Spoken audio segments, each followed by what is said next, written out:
Hey guys, what is up? Welcome back to my channel. In today's video, I'm going to analyze Nischa's channel. Now, if you don't know Nischa, she is a former investment banker and accountant here in the UK, and her channel is all about personal finance, which I love to see because this is usually a very male-dominated space. But she's doing really well. She only started her channel 2 years ago, and with only 78 videos, although I think she's probably deleted some of the old ones, to be fair. But yeah, with 78 videos, she's grown it to over 900,000 subscribers. And just to give you some context, it takes the average YouTuber 22 months to hit a modest 1,000 subs. So this is crazy growth here, and of course I was immediately interested. I've been on YouTube for over 3 years now, and through growing my own channels and watching a lot of videos, I've learned what it takes to be successful. And it's actually a lot simpler than you think. You'll see a lot of content around strategy, consistency, the algorithm, editing tips, and so on, but the foundations remain the same. Here's how Nischa has blown up on YouTube and how you can do the same.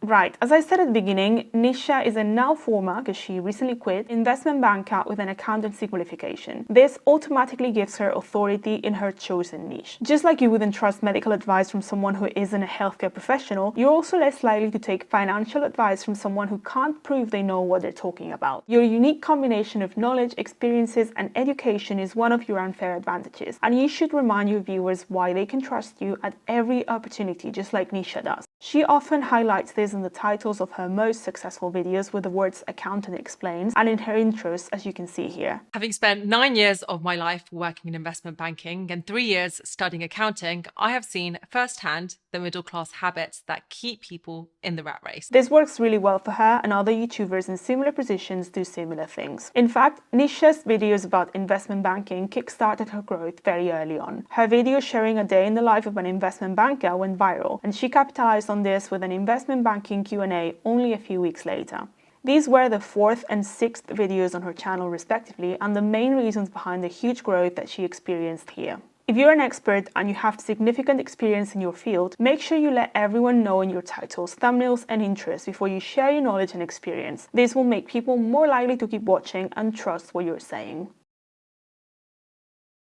A title, just like a thumbnail, can make or break a video, and Nischa's titles are very good. Now, I could make a whole video about titles, let me know if you'd be interested by the way, but let's see what Nischa is doing right. The main thing is that her titles speak to humans. Guys, it's not so much about the keywords or the length of the title and all of those obscure things some YouTube strategists talk about. You need to know who you're talking to and what kind of words are going to attract the attention of your viewers. We've already talked about the accountant explains bit in Nischa's titles to establish authority. That's definitely gonna attract attention and make people want to consider what she has to say. But if you study other successful videos in the finance niche, there are words that keep coming up and that Nischa is using too. Words like money habits, millionaire habits, passive income, 6 figures, and also numbers. Lots of numbers. And if you look at Nischa's titles, you'll notice that most of them have numbers too. $100,000, 5 mind hacks, 5 financial mistakes, $19,000 every week, etc. Numbers do really well in the financial and self-development space, especially if they're impressive,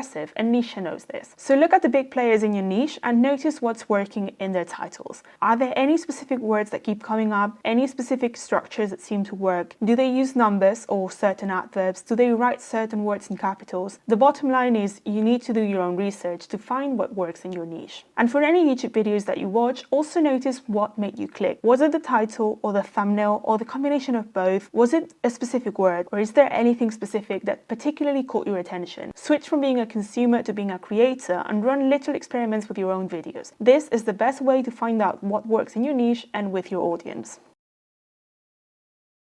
Right, I won't sugarcoat this for you. I wish this wasn't the case, but appearance matters in social media. It's not the main thing, granted, and it will most likely not make you successful on its own, but looking good, an aesthetically pleasing background and color scheme, the way you talk and present yourself on camera, and the unfair advantage of being pretty will definitely help. Nischa is a very attractive woman. She's very feminine, her voice is calm and soft, she doesn't rush her points, her background and clothes work well together and don't distract from what she's saying, and she's also very pretty. So much so that I'm 9 98% positive that most of her followers and viewers are men. This is the case on my main channel as well, as you can see. And I know this is a bit controversial, and by no means am I saying that this is the #1 reason why Nischa's channel has done so well. Her content is valuable, she's eloquent, the quality of her videos is great. Yeah, she's got lots going on for her, but I'm not going to lie to you and say that looks don't matter, because that's not going to help you. And especially if you're a woman, this is something that you can use to your advantage, and you should make the most of it. The people who follow you for your appearance will most likely not buy from you, but they will still count towards your AdSense revenue and give you social proof in the form of views and subscribers. And let's be honest, aesthetically pleasing content is easier to watch as well. So definitely make an effort to look your best on camera and talk with confidence, because people do notice whether we like it or not.